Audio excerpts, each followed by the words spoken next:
Bienvenue sur Esaü TV, mesdames et messieurs, c'est l'heure du journal et voici les titres. Le professeur Albert Tévois-Edré a parlé hier. Il soutient la nouvelle conscience pour 2016. La semaine de la sécurité routière s'est ouverte à Cotonou. Nous revenons dans ce journal sur l'événement. Et les jouets à Noël, il faut bien les choisir. Mesdames et messieurs, merci de rester avec nous. 23 décembre 2015, les musulmans du monde entier célèbrent le Maouloud, une fête qui commémore la naissance du prophète Mahomet. Une très bonne fête de Maouloud à toute la communauté musulmane donc. La liste électorale permanente informatisée l'EPI est disponible depuis le 20 décembre. Les citoyens béninois se prononcent sur cette annonce du président du COS l'EPI, le député Augustin Aranvoebla.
L'homme politique, l'ancien médiateur de la République, le professeur Tévois-Edré, était hier face à la presse. Pour la présidentielle de 2016, il soutient le candidat Pascal Irené Koupaki. Suivez le point de cette conférence.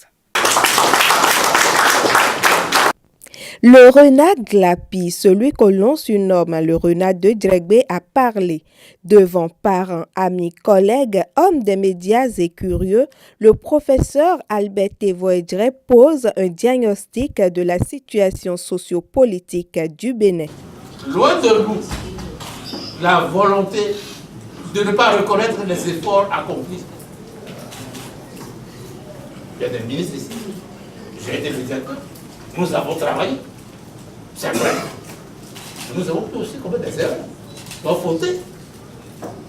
Qu'est-ce que ça nous coûte de demander pardon? Quel coup l'a fait? L'octogénaire est caractérisé par un parcours politique enrichi.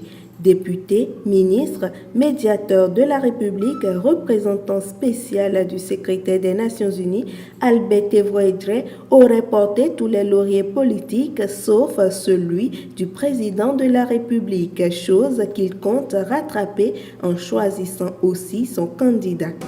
Chers frères et sœurs de notre patrie commune, tels sont mes propos de ce jour. Mon essai de réponse aux interrogations d'une multitude de citoyens. Vous aurez remarqué mon insistance sur le projet de société, sur la nécessité de convergence sanitaire et sur la chance offerte d'entrer ensemble dans une ère nouvelle, celle de la culture, de la ponctualité. Une culture que Tévois-Edré retrouve parfaitement chez le candidat Pascal Irené Koupaki. Il ne reste plus que la vérité des unes, soit celle du bien vieux renard de Djegbé. La 7e édition de la Semaine de la sécurité routière en République du Bénin est en cours. Lancée à la tour administrative de Cotonou, le thème de cette édition est jeunesse et sécurité routière, responsabilité parentale. Le compte rendu de la séance de lancement avec Abdelkader Achirou. Conformément au thème de cette édition de la Semaine nationale de la sécurité routière au Bénin, éradiquer les accidents de circulation des jeunes reste l'objectif à atteindre. Une succession de 5 communications animées par divers acteurs de la sécurité routière renseigne de la nécessité pour la jeunesse de prendre conscience de sa responsabilité en circulation. ils sont pressés, ils veulent s'exhiber.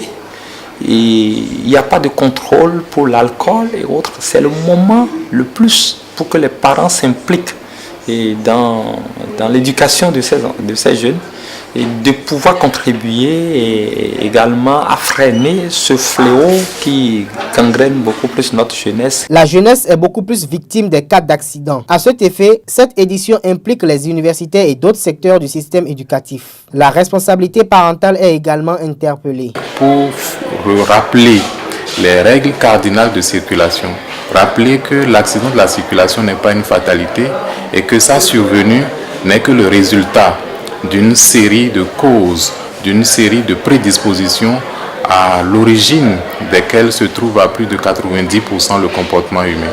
La finalité de cette semaine de sécurité routière est d'assurer une transition de fin d'année sans accident de circulation au niveau du Bénin tout entier. En période de fête, les produits alimentaires et autres articles sont vendus à prix réduit.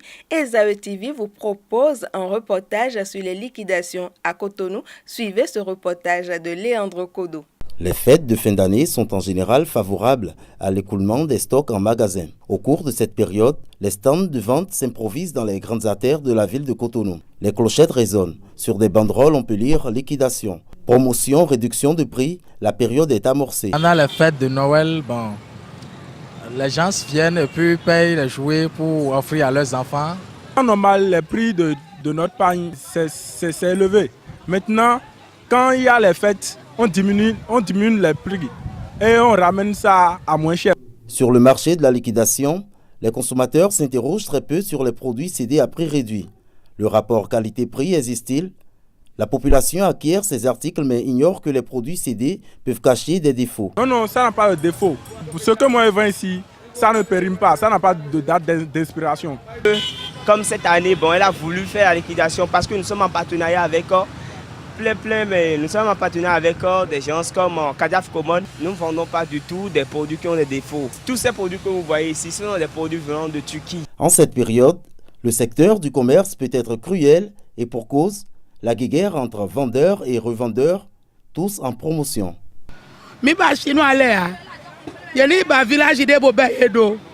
Tissus en pagne, vêtements, chaussures, produits alimentaires et autres articles ludiques, tout est à la liquidation. Les jouets à Noël, parlons-en pour finir ce journal. Quels jouets offrir aux enfants à Noël et pourquoi? Élément de réponse dans ce reportage signé Kader Achirou. Le choix des jouets à offrir aux enfants à Noël peut paraître délicat. Selon André Michelet, psychologue spécialiste de l'enfant, les jouets sont un pont qui mène les enfants vers la réalité. En exemple, offrir une arme de guerre aux enfants peut développer des aptitudes de violence chez ces derniers. Offrir une voiturette de police peut par contre amener l'enfant à nourrir de la passion pour ce corps de métier.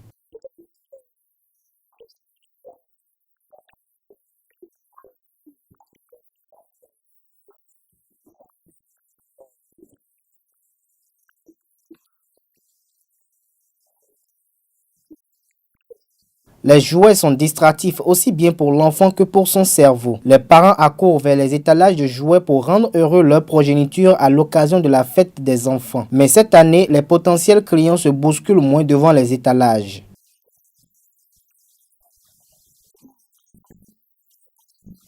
Les jouets à Noël sont multiples et diversifiés. Ils font objet de cadeaux des parents aux enfants en cette période. Aussi nombreux qu'ils soient, ces jouets influencent d'une manière ou d'une autre la vie de l'enfant.